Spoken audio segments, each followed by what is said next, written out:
And you did all this within the spirit of this is going to hurt me more than it's going to hurt you.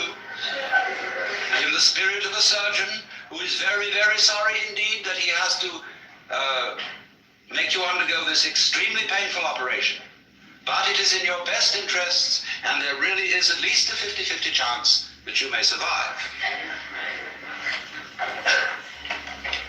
And so therefore, in perfectly scientific medical spirit, people may be very arbitrarily and without due process deprived of their civil rights, incarcerated in prisons that are in many cases much worse than prisons for criminals, and generally left to rot, be neglected and ignored, and when bumptious, given shock treatment or put in solitary confinement.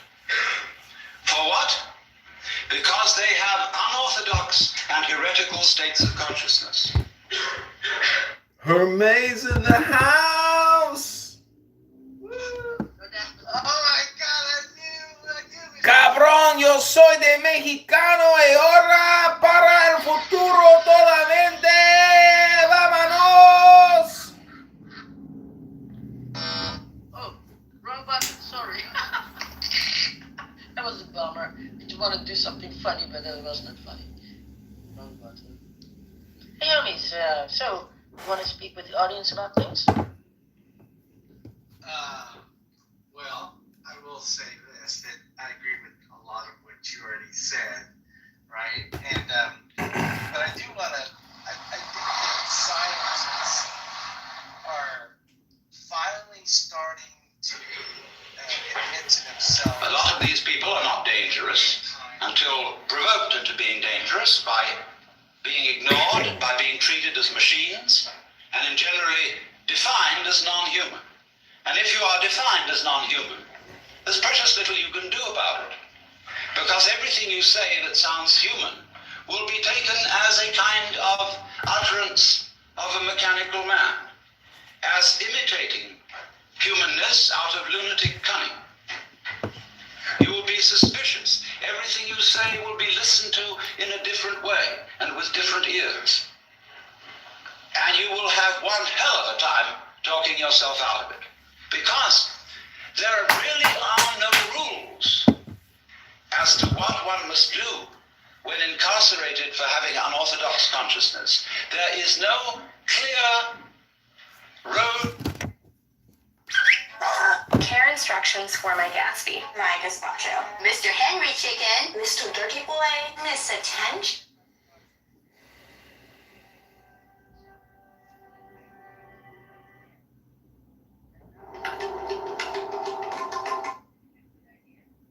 A voice suddenly said to me, "You practice Satipatthana?" I looked up, and there was a skinny Buddhist monk in a yellow robe with rather red eyes looking at me. I said, "Not exactly Satipatthana. I use a different method. It's called Zen." "Oh, Satipatthana, not Zen." I said, "Oh, well, it's something like it, isn't it?" "No." "Well, it's rather like yoga," I said, "isn't it?" "Not yoga. No. Satipatthana different. Only right way." "Well, look," I said to him, "I have a lot of Roman Catholic friends who tell me that their way is the only right way. Who am I to believe?" "You know," I said, you're like someone who's got a ferry boat for crossing the river." I used the Buddhist simile. "And another fellow down the stream has opened up ferry business. And you go to the government and say, he's not authorized to operate a ferry boat because he's competition to you. Let all operate ferry boats who will. And if you haven't got the sense to stay off one that sinks, it's your fault." And after all, I could say to him, "You believe that everything that happens to you is your own karma. But why worry?" But now, it's so interesting that since official psychiatry, and I underline that word official because I hope those of you in this audience who are therapists will regard yourselves as unofficial. At least that'll give you an out. But nevertheless, official psychiatry has curious things in common with Western religion, as well as with Eastern. With Eastern, I said, only insofar as it has an interest in states of consciousness and inclines to regard other states of consciousness than the ordinary as sick. But it has one very important feature in common with Western religion. And to that, we have to go a little bit into Western religious history and ask ourselves what in Western religion, and especially in Christianity, and this goes also for Judaism, Islam, what is the great heresy? Curiously enough, the great heresy was first in the West committed by no less a person than Jesus Christ, who believed himself to be God. This, of course, will be unquestionably true if you think that the Gospel of St. John has historical value. It's a little vaguer in the Synoptic Gospels, but if you read the Gospel of St. John, there is absolutely no doubt about it, for he said, I and the Father are one. He who has seen me has seen the Father. Before Abraham was, I am. I am the way, the truth, and the life. I am the resurrection and the life. He said all that, according to this gospel. And that is something that in the Western world you are not supposed to say. Especially you are not supposed to believe it. And naturally it was very difficult for Jesus, because he was saying all this in the context of the Hebrew culture.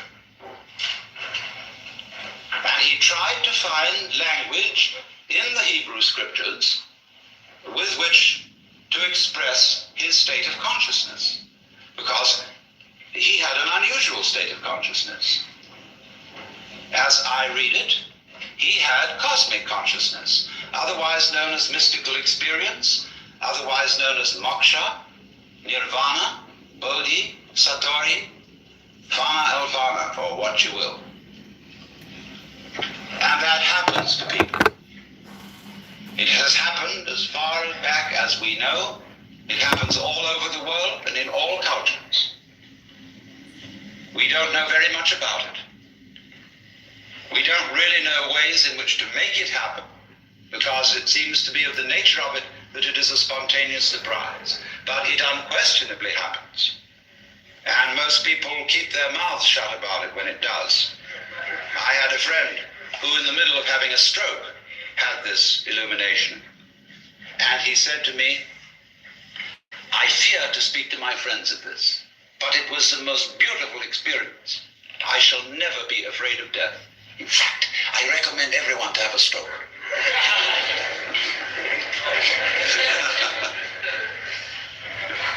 This was my friend Jean Varda, lately deceased, Greek painter. But Jesus certainly had this transformation of consciousness. And he was crucified for it. Why? Because he had committed an act of insubordination and treason against the cosmic government. Because if you believe that God is a monarch, an absolute, omniscient, and omnipotent authority, shall we say a sort of cosmic ego, then to claim to be that is to introduce democracy into the kingdom of heaven, to usurp divine authority, and to speak in its name without proper authorization. And they asked Jesus, by what authority do you speak? Of heaven or of men? And he was tricky about answering that one. He said, by what authority did John the Baptist speak? And they were nervous about answering that one. He could have asked, by what authority did Isaiah speak, etc., or Moses. But Moses became official authority. And if you could wangle it, that what you said was simply an extension of what Moses said, because Rabbi so-and-so said it, who got it from Rabbi so-and-so, who got it from Rabbi so-and-so, who got it from Moses, then it's okay. Notice this, that to be an authority today in the academic world depends on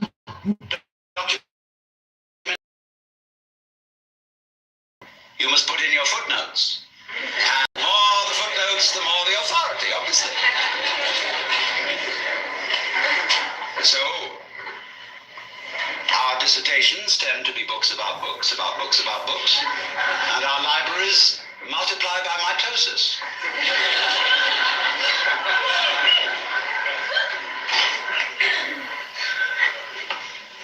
So, when somebody speaks as an authority, that means speaks as the author. That's all it means. It's a statement of which you are the author, and therefore for which you assume responsibility. That is to speak with authority. And to be original is likewise not to be freaky, but to speak from the origin. That is what Christians mean when they say to speak in the Spirit, to have your mouth possessed by the Holy Spirit, as they believe the mouth of Jesus was possessed by the Holy Spirit. So the gospel of Jesus, which of course was hushed up from its inception,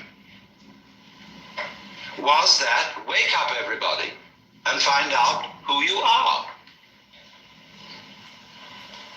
Asking that, again in the Gospel of St. John, they, pointing to his disciples, may be one, even as you, Father, and I are one.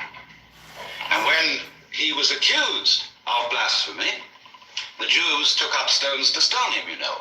And he said, many good works have I shown you from the Father, and from which of these do you stone me? And they said, for a good work we don't stone you, but for blasphemy, because you being a man make yourself God. Now listen to the reply.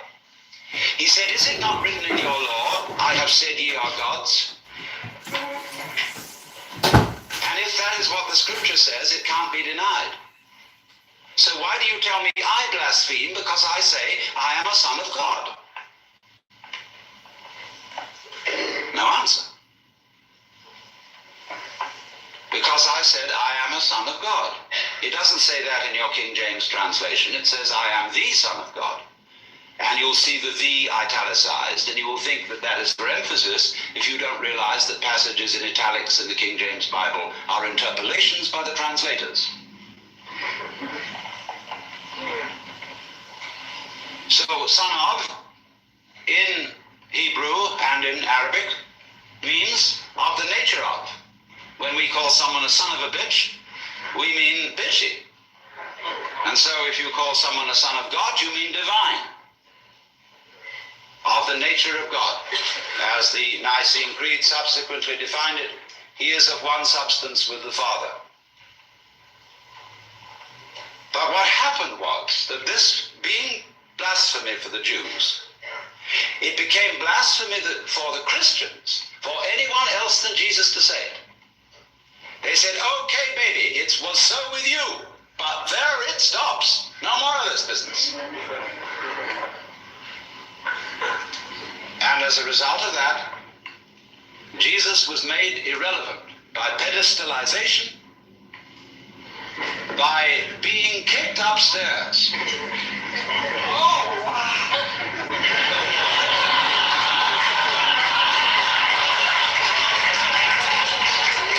In spite of the fact that he said, greater works than these that I do shall you do. Oh no, upstairs with you, baby, because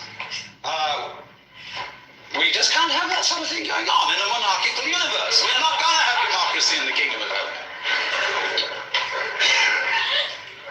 So, this is why the gospel is impossible, because we're supposed to follow the example of Christ, where he says, for example, be not anxious for the morrow. Do not worry about what you shall eat, what you shall drink, and what you shall wear. God will take care of you. Doesn't he take care of the birds? Don't the flowers grow? And they're wonderful. They're crazy. They're great. What are you worrying about? I've never heard a sermon preached on that. Never. Because it's totally subversive. The economy would crash.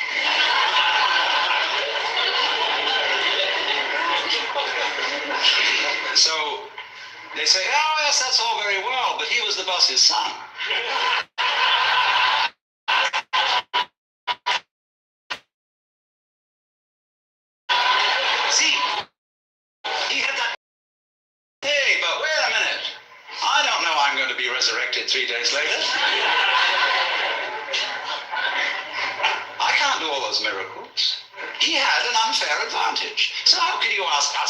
the example of Christ.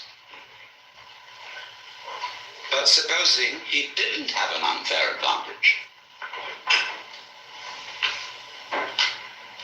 supposing that what was true about Jesus as a Son of God is true of us, only a few of us know it. And we are pretty careful to be quiet about it, lest the same thing happen to us as happened to Jesus. And indeed it often does. And you know, you get these people from Arkansas or Texas or anywhere in the Bible Belt who never heard of the Upanishads. And they have this cosmic consciousness experience. And they realize that that's what happened to Jesus. They say, I'm Jesus, come back. Well, everybody says to them, you aren't Jesus. It's pretty obvious you're not Jesus. You're just Joe Dokes. Well, he says that's what they said about Jesus. He has a perfect argument, except they say you're not much of a Jesus. They say, all right, if you're Jesus, command that these stones be made bread. And he says, a wicked and deceitful generation seeketh for a sign, and there shall no sign be given.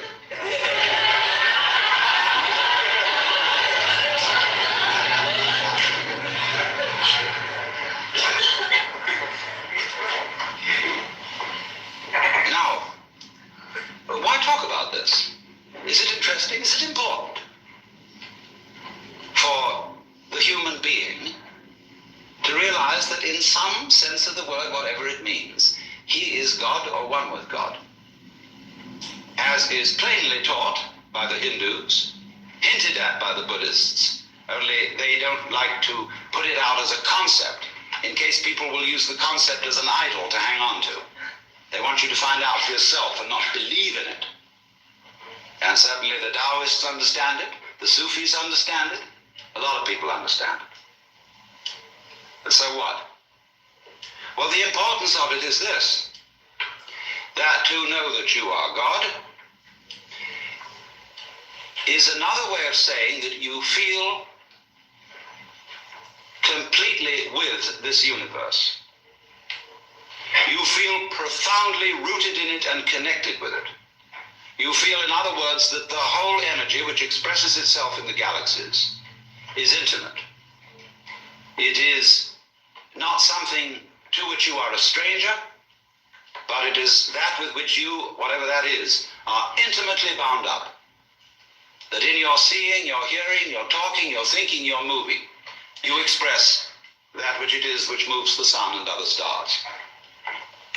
And if you don't know that, if you don't feel that, well, naturally you feel alien, you feel a stranger in the world, and if you feel a stranger, you feel hostile. And therefore, you start to bulldoze things about, to beat it up, and to try and make the world submit to your will, and you become a real troublemaker.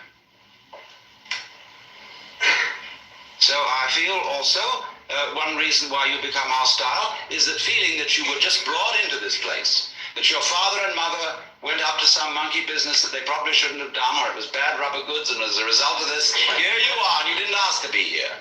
Well, you always feel you can turn around and blame them. You can blame somebody. You can blame the government. You can blame the rascals. You can blame the cheaters. Always supposing you yourself aren't a rascal, which is long odds. You always can blame someone and say, I didn't ask for it. Take it away. And yet, very few people are away. Camus said, philosophical problem, whether or not to commit suicide. And if you don't say take it away, what are you going to do? You've really got to assume responsibility for it. You've got to say yes to what happens. It's my karma. And that doesn't mean merely, there are many misinterpretations of the doctrine of karma. It's usually and popularly understood is that what happens to you, either fortunate or unfortunate, is the result of good or bad deeds in a previous life. Well, that's popular superstition. The real meaning of karma, the word in Sanskrit means simply doing. And if I say of an event, it is your karma, it is saying it is your doing.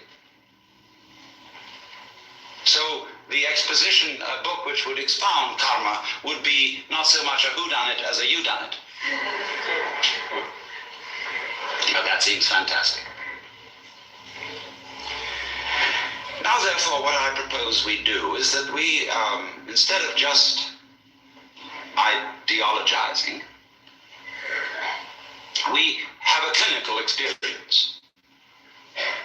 You know, in psychiatric school, medical school, it's very usual for a doctor to bring a patient out in front of the students and talk with the patient as a kind of demonstration. He says, I want you to recognize the difference between a psychopath and a manic depressive or a schizophrenic or something. They don't know what all these things mean.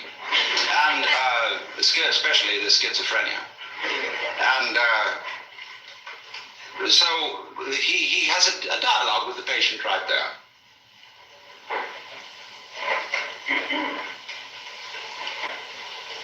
So let us suppose that I'm the patient,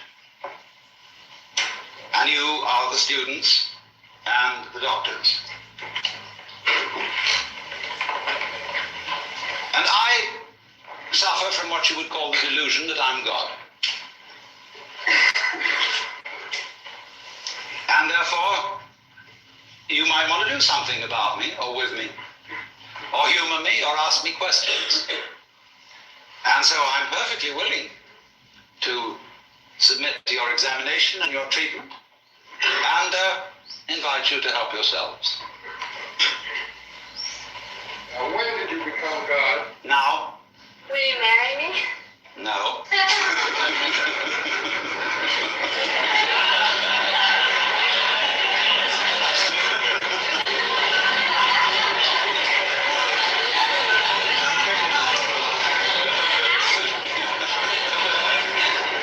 Yes. Sleeping is like politics. One sleeps on the right side, and then when you're tired of that, you sleep on the left. When you're tired of that, you sleep on your back, and when you're tired of that, you sleep on your stomach. And it is thus that the world goes round. If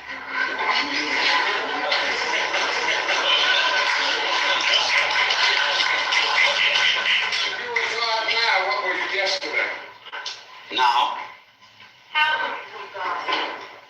you don't become God. Am I also God? Yes. Are we then the same person? No. What is Remember, 3 persons, but 1 God.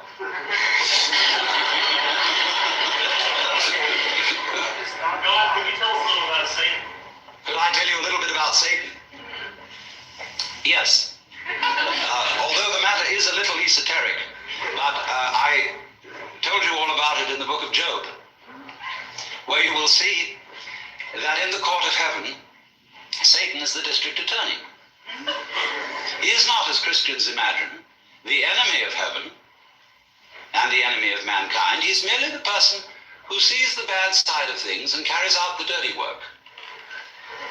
And therefore, he saw Job and wondered whether Job really was as great a guy as he seemed to be, and suggested that God should appoint a committee of investigation to find out.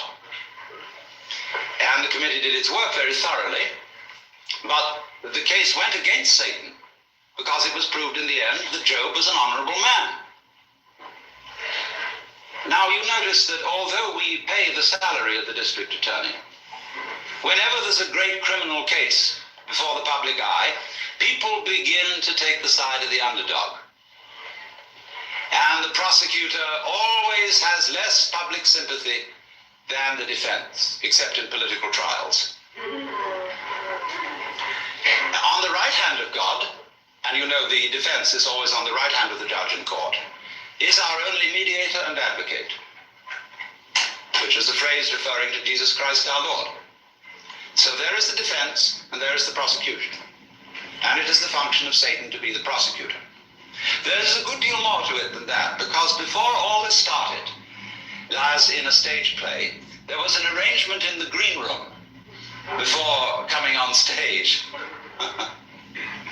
in which certain things were understood. but that are only to be revealed when the curtain goes down at the end of the play. Is Joe God too? Yes, but he doesn't know it. God, why do you hide from the sight of so many? Why do you hide? It's for the same reason you're hiding. God, you created Yes. God. Who else? What? Man has free will to the extent that he knows who he is. Not otherwise. Where I got it from. Yes. To the extent that she knows who she is, yes. Man has free will to know just what he is, and man is God. Then you'd say that you are no more than any God in this room, or any man. That is correct. I'm no more God than any of you. Then you only have the power to know who you are. Well, that is saying quite a bit, yes. What is not God? What is not God? There is nothing that is not God. You learn who you are. It's like waking up from a dream. After a while, one's experience begins to have what I would call a haven't we been here before feeling. Going round and round and round. And then you begin wondering, where am I going? And to answer that question, you have to try and find out what you want. And so I went into that very thoroughly. What do I want to happen? And of course, as soon as you ask yourself that, you begin to fantasize. And our amazing technology is, of course, an expression of human desire for power, for what we want to achieve. So I simply set myself to thinking through how far we could go. And so I soon found myself at a great push-button place where I had a fantastic mechanism with buttons available for every conceivable thing I could wish. So I spent quite a bit of time playing with those. And science fiction wasn't in it. You know, you go going like that, and here is Cleopatra. And so on, you know, and then press this button, symphonic music in 4-channel sound, 16-channel sound, anything, you know, all possible pleasures are available.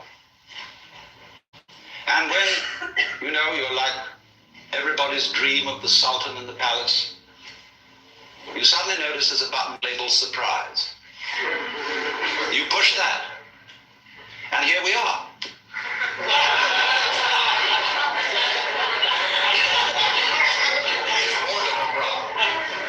Yes, boredom is, of course, the problem. Boredom is the other side of creativity. And the energy of creation has that is the yang, the yin side of that energy is called boredom. Everything, of course, is fundamentally yang and yin. If you understand that, you really don't need to understand anything else. As God, what responsibility do you feel to ameliorate evil in the world? As God, what responsibility do I feel to ameliorate evil in the world? I begin with the point that I am responsible for the way the world is. If I couldn't feel that, I'd have to blame somebody else. I'm not willing to do that because I know that under various changing circumstances, it might be appropriate for me to be as big a rascal as rascals have been. Now, as to improving the world is always improving. It may look to some people slow, but it's improving even when it is declining, because the world works in an undulatory process, like a wave. It goes up and it goes down. It goes up and it goes down. And it couldn't go up all the time, because if it did, we wouldn't know that that was up. So it goes down some of the time so that we can know when it goes up, because if we didn't know when it went up, it would be like being in a space where everything was light.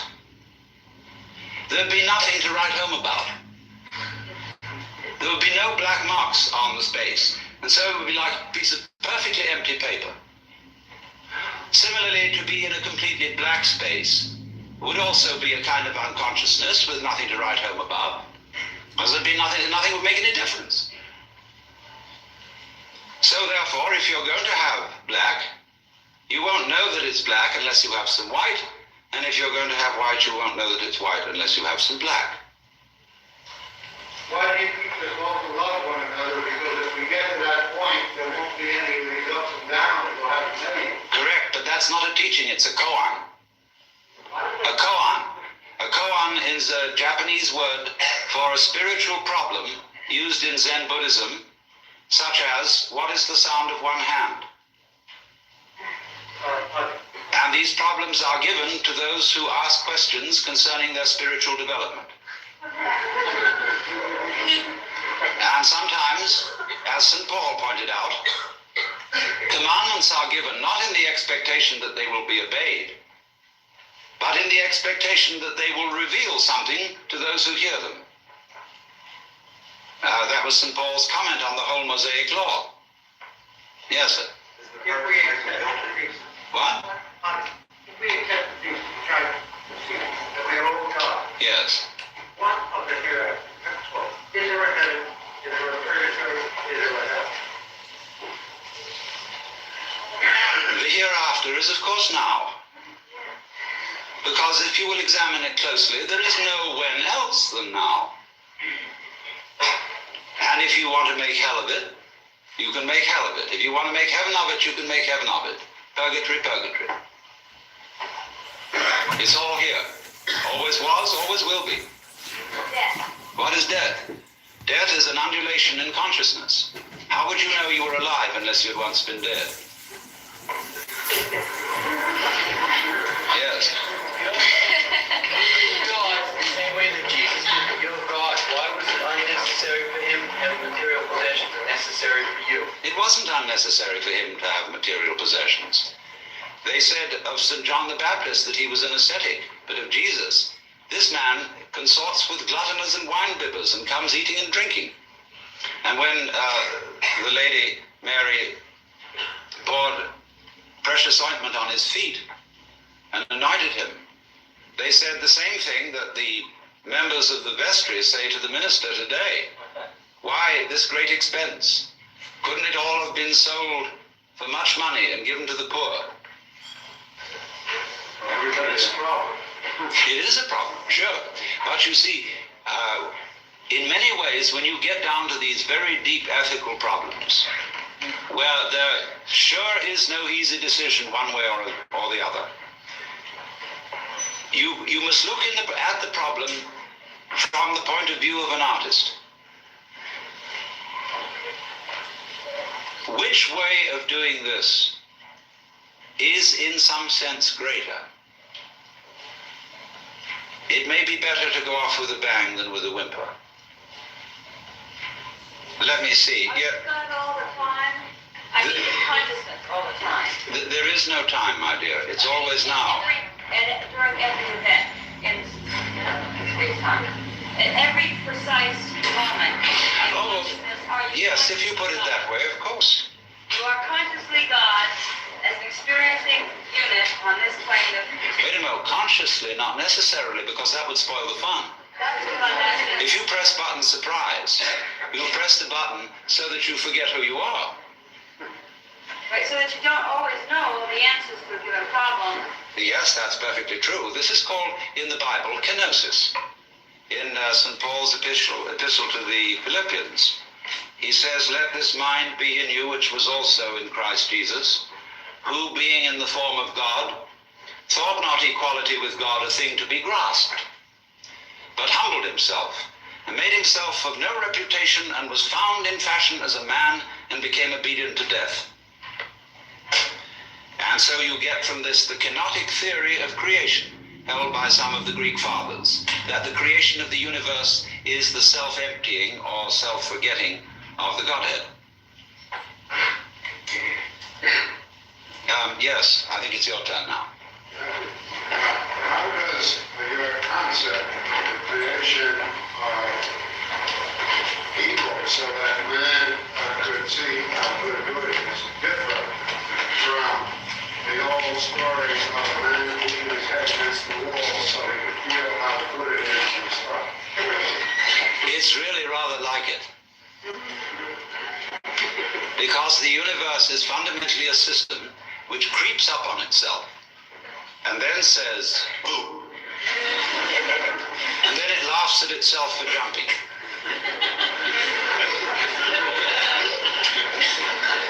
And you see, every time it does it, it forgets that it did it before. So it never becomes a bore. Yes, the lady in red. Can you make yourself into a point of consciousness and travel around the cosmos, such as Dr. Lilly was speaking of last night in Portland, South Victoria? Yes, but it isn't necessary to travel.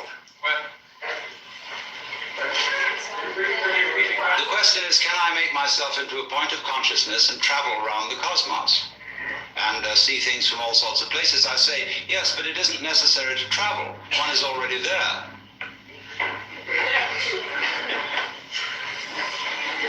In other words, I'm using your eyes where you are, like you're using mine. Just in the same way, my head is not my feet, it uses my feet. The head is very different from the feet. You couldn't possibly say the head and the feet are the same, but they are one organism. They each have a soul. Two. What do you do about the boredom? What do I do about boredom? Press button surprise. Oh, it's always there. Yes, always. Yes, the lady in purple here. You talk about boredom. It seems to me, at least in my own case, and in many people, that one of the biggest problems in life is being forced to earn a living at something which is not what I would rather be doing. And I often wonder, is the answer to move somewhere and live on less money and do the things that I would like to do, or must I resign myself, as many people have, to do the thing that gets me the bread, and then in my spare time, sometimes try to make up for the many days and weeks and years of this kind of passive living. What is the answer? Well, there are two sort of answers, one of which you've already indicated, which is to do with less and do what you want. Should be more. Which, But if everyone did that, you know, those things, the basic things that we sort of accepted as part of life, wouldn't get done. I think the objection, if everyone did that, is rather like asking what would happen if everybody wanted to catch the 4 o'clock train to from Grand Central to Westport. Or if all the molecules of air in this room were suddenly to congregate over in that corner. There is a bare chance that it might happen, but very low. Yes. You say we're going around in circles trying to eliminate evil because we never will. We might not be evil. Yes. Eliminated, so we're just playing games. We are going round in circles. But you see, going round in circles, as you may have observed by looking at the sky, is what the universe is doing.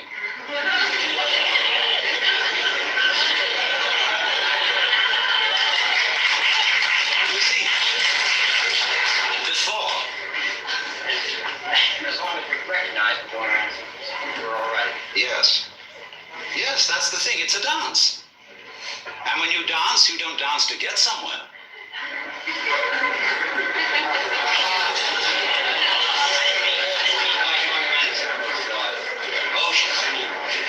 Yes, all right, but you turn, when you wake up, you turn the confusion into a dance. And so I go back to your question, what is the alternative to clearing out of the job you're doing? And to say doing with less but having more fun. Well, there are ways of making almost any activity into a dance. Supposing you had to drive a bus in New York, which is a very harrowing job in the ordinary way, you must not take seriously anything about it. This is the first rule. That it doesn't matter a damn if you don't get there on time, but it would be fun to go as fast as is consistent with safety. And therefore, you swing that bus, and you play things with the horn, you take the whole thing lightly, as if it is not serious. Because this is the nature, say, in ritual, when you have a procession. Now, people who don't understand religion don't know how to make the right kind of processions. There are those who go in military march, and they don't understand it because their objective is to get there. There are those who dawdle like ducks, and they don't understand because they are trying to be dignified. On the other hand, there are those who walk as if they had already arrived. And this is the way kings walk. Because a king is the center, and he is always where it's at. Where it's at is where the king is by definition.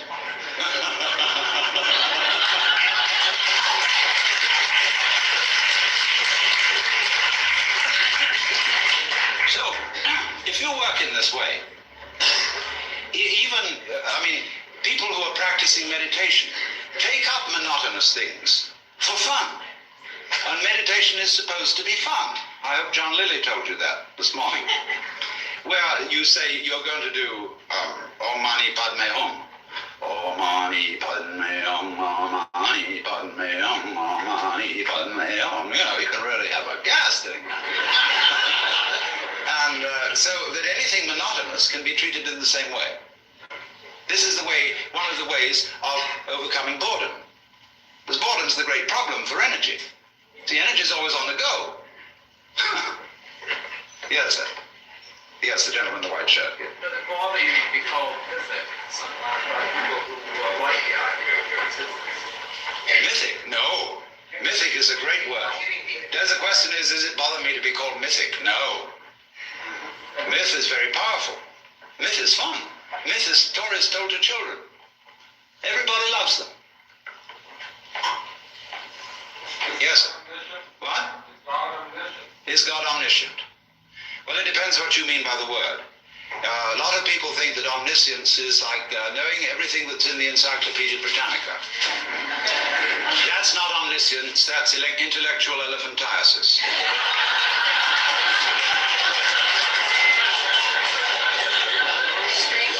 Now, you see, let me explain this question because it's always important.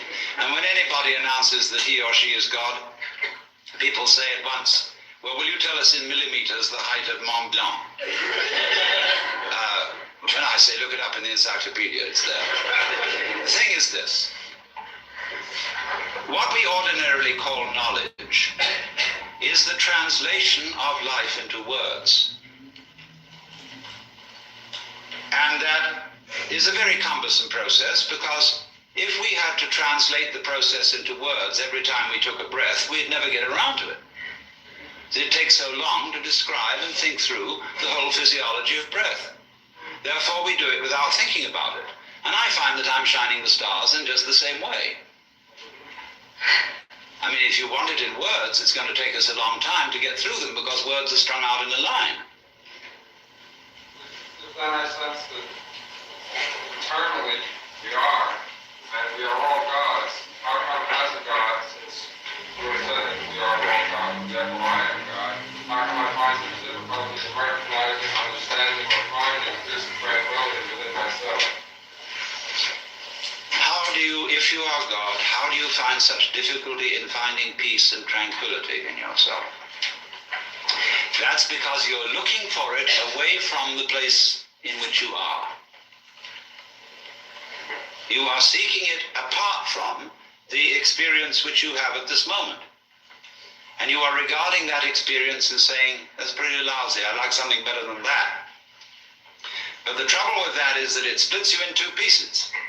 And once you're split in two pieces, you're lost. Because you've made a difference between the experience you are now having on the one hand and yourself who is having it on the other. And you wish you could get away from that experience. Now, the truth of the matter is you can't, because you are what you experience. It's a myth purely that there is some sort of experiencer who has the experience. You are what you know, because it is not I know something, there is simply a process called the knowing. You could say the knowing, like the world, has two poles, north and south, and so the knowing ball has the knower and the known, but only in that sense. Now, knowing changes. It changes itself. But if you try to stand outside it and change it, it'll be like standing outside your hand and trying to move your hand from outside. And so comes the difficulty. In other words, this would be the difficulty for God in the press button surprise situation, where you think you want something different from what you have. But if you do think that, you've got to ask yourself the question, what it is that you really want. This is the most fundamentally important question. And you will find, if you go into it very, very deeply, that you have it. Now, you may change your mind about it, but you do have what you want. God, if this place caught on fire, I would find myself so scared that I wonder if I would also feel that I was God, and if I am God and scared, what do I do about that? Well, one of the ways of not being bored is to scare yourself. Yes. Don't we all go to the movies just to be scared? We put certain limits on it, indeed, before we go and say well, this isn't really going to happen. It's only a play or a movie. And therefore, while we see the safe outline of the proscenium arch, in the back of our minds, as a sort of hintergedanke, we know it's only a play. I'm talking about when it isn't only. How do you know it isn't? If you see, after all, the task of the actor on the stage is to come on so well that the audience thinks it's real, so that he has them crying, so that he has them shaking with fear, so that he has them sitting on the edges of their chairs. Well, that's just one ordinary Joe Doakes actor, but supposing the actor of the play is the real big actor. Wow, that play would seem real. So that's what happens when the house cat is on fire. Yes, lady in red. Yes, you're looking behind yourself.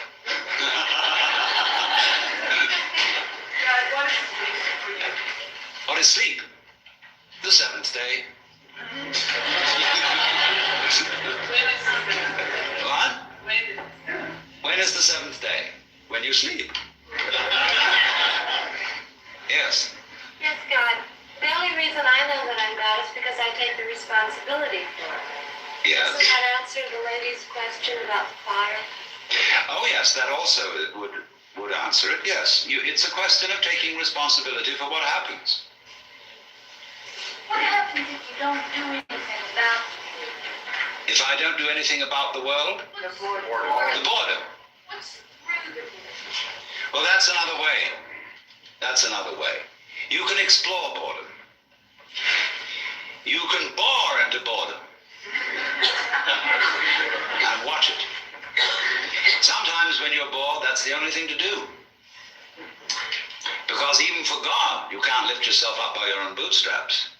Because that is by nature the definition impossible. You said you would enjoy having a bit of you.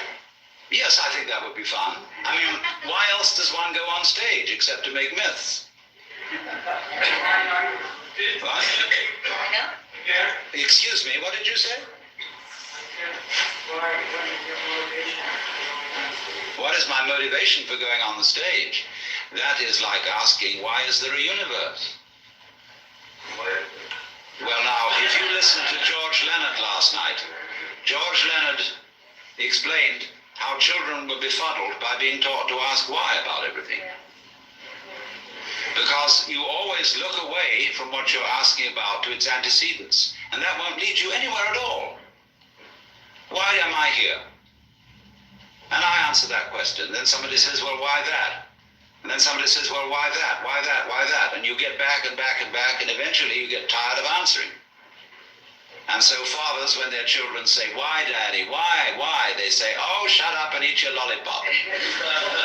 So, but what happens, you see, when we trace the causation of things into the past, it all begins to fade out in silence and no answer.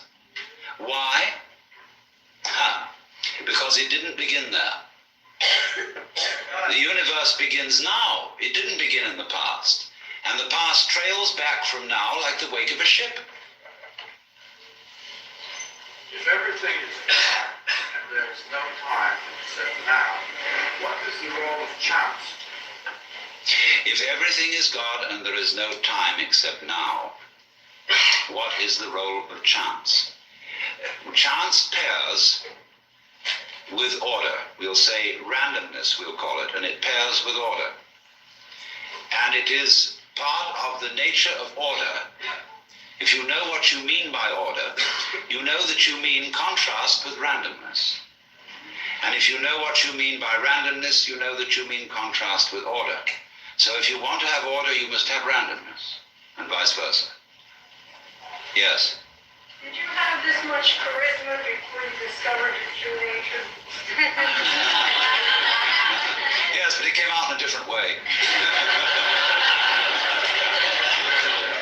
Yes. I think there's a sort of danger here, though the riddles are funny, and if you had time enough to think each one through, they'd be very profound. There's a certain danger of everything and everyone being God, because if you've really found yourself as God, then you know that certain things that you as God have created that don't personally affect you, you create for a reason, you stay out of them, and you aren't a do-gooder.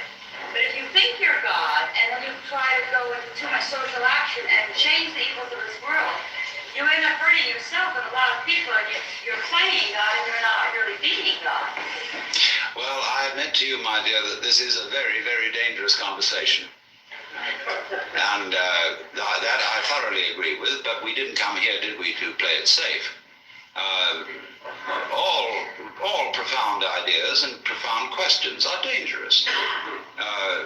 It is dangerous to go into science, as we all know too well. It is dangerous to go into medicine, dangerous to go into writing, because the pen is often mightier than the sword. And so I don't think we should withdraw from certain things because they're dangerous. But I entirely agree with you that if I were, as it were, in the spirit of God to go about social reform, I would be failing to realize the construction of my own universe, which is that when you interfere with it, you've got to know exactly how you're interfering. Otherwise, the most amazingly unexpected things will happen. So when people ask for miracles, they don't realize what the miracles involve. I mean, if I turned the microphone into a rabbit, it's altogether possible that you might drop dead, because those events might be connected. Did you ever study with Carl Jung? Did I ever study with Carl Jung? Work with him? I didn't study with him. I knew him, and I read a lot of his writings. Yes. What's the notion of watching yourself, watching your boredom, or being aware of yourself? You find that there's a separation somewhere. It does in a way, yes. And it depends how you're watching. There is a very interesting thing that comes up in this respect with regard to the Bhagavad Gita and to the Yoga Sutra, where they talk about the witness. There is, as it were, behind our ordinary self with its emotions and involvements, a witness self that does nothing more than perceive what happens. And this is the Atman, or the Purusha, which is not involved. And some of you, no doubt, especially in times of crisis, have suddenly discovered this sort of witness center behind everything that just isn't involved. Most terrible things can be going on, but the witness is impassive. Now, when we go into these states, we've got to be very careful of our descriptive language, because the descriptive language makes the witness seem something apart from what is happening in such a way that if we want to become really sort of skitsy and catatonic about things, we can always be withdrawn and go in and identify ourselves with a solitary and uninvolved witness who is merely a hangout for the ego, as when the police raid a house in which there are burglars. And the burglars know they'll be caught if they're on the ground floor, so they go up to the first floor. So then the police come up to the first floor, they're up to the second, finally they get to the roof, the open sky and the infinite. And in this way, this was why the Buddha did not teach about the Atman, the real self within us, because he knew people would use the real self as a hideout for the ego. And so, when, say, Krishnamurti tries to explain this, he doesn't talk about the witness. He talks about awareness, and people say to him, but who is aware? What is aware? And he seems a little sticky in his answer here, because what is the matter is that the people asking the question are bewitched by grammar. They are using a language in which it is part of the grammatical convention that the verb always have a noun subject. Now, how on earth do verbs get started by nouns? I ask you. How can a thing start a process? Surely, this is really the same problem Descartes was wrestling with when he tried to find out how spirit could influence matter, or how mind could influence body. Because everybody knows that all proper ghosts walk straight through walls without disturbing the bricks. So how can the ghost in the machine, as Kessler put it, the soul in the body, how can it do anything to the body? There's no connection. Two different realms. I think the point is, when we're talking about this awareness, what we call thought, feeling, sensation, emotion, we could say in a very clumsy way is it's aware of itself. It's the very nature. There wouldn't be sensation without awareness. You don't have to have something which is aware of it, any more than you have to have a thing called lightning which does something called flashing. And flashing is the lightning. And so awareness is the one who's aware of it. To say this awareness, if I say I am aware, the word I, as William James suggested, is simply a word of position, like this or here. Awareness here. And your awareness there. Yes, sir?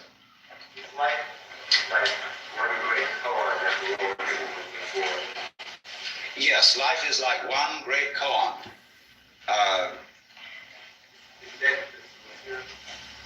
No, death is not the solution. It has no solution. Otherwise, it wouldn't happen. You see, the thing is like this. This is what is hard for Westerners especially to understand. I said, if you understand the yang and the yin, you don't need to ask any further questions. And all you I Ching buffs ought to know this by now. What is not a component of Western common sense is that nothing is something. Now that may sound a little contradictory, but I think I can explain it. We treat nothingness as if it were ineffective, as if it wasn't really important at all. And yet, when we look out at the night and we see all these stars in space, try and imagine what the heavens would look like if there weren't any space. Then obviously there wouldn't be any stars. I mean, you could think that they would all be jammed together in a lump. There are various objections to that. How would you see the edge of the lump and know it was a lump without space around it? Furthermore, we know when we investigate the constitution of matter physically, that at the atomic level, there's more space in something than there is anything else. Most of it is empty, and which led a physicist at the Argonne lab at the University of Chicago, who had become a little nutty. He was so impressed with the emptiness of matter that he went around in the most enormous padded slippers in case he should fall through the floor.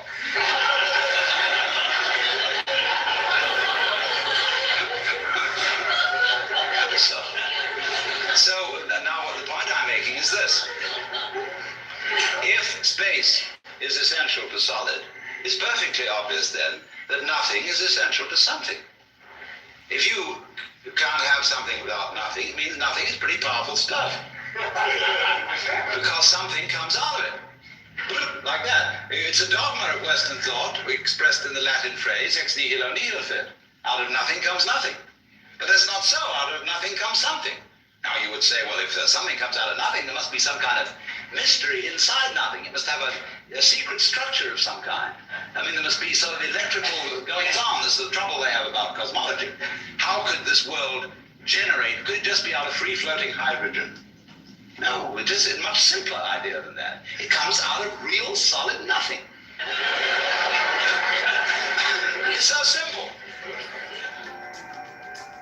You've been listening to Alan Watts in On Being God, delivered in New York City in 1971.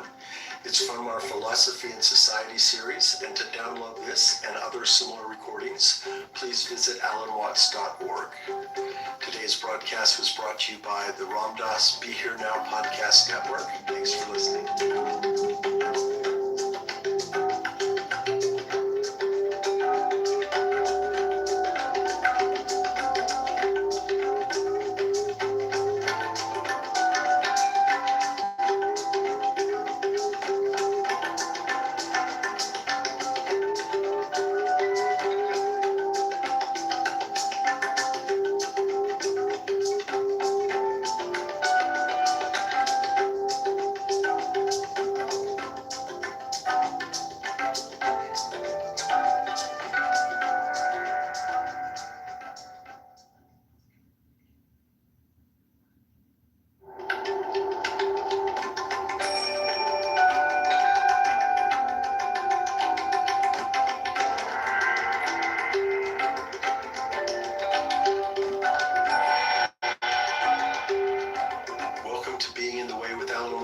I'm Mark Watts, your host, and today's talk is On Being God, which was recorded in 1971 in New York City at a conference on Western therapy and Eastern religions. Like last week's talk, Zen Bones, it's a big hall presentation given to hundreds of people who attended the conference. And in it, my father explores both Western therapy and Western religions in relationship to the mystical experiences or altered states that are the basis of Eastern religions. He points out that neither Western therapy nor Western religions are particularly equipped to deal with individuals who've had these experiences. And in the course of the talk, he invites everyone there to participate with him in a clinical experiment in which he positions himself as a patient who's had one of these experiences and believes himself to be God, and invites the audience to ask any questions they like. The results are lively, at times hilarious, and definitely enlightening as he pivots from idea to idea and question to question and delivers a remarkable performance. And now here's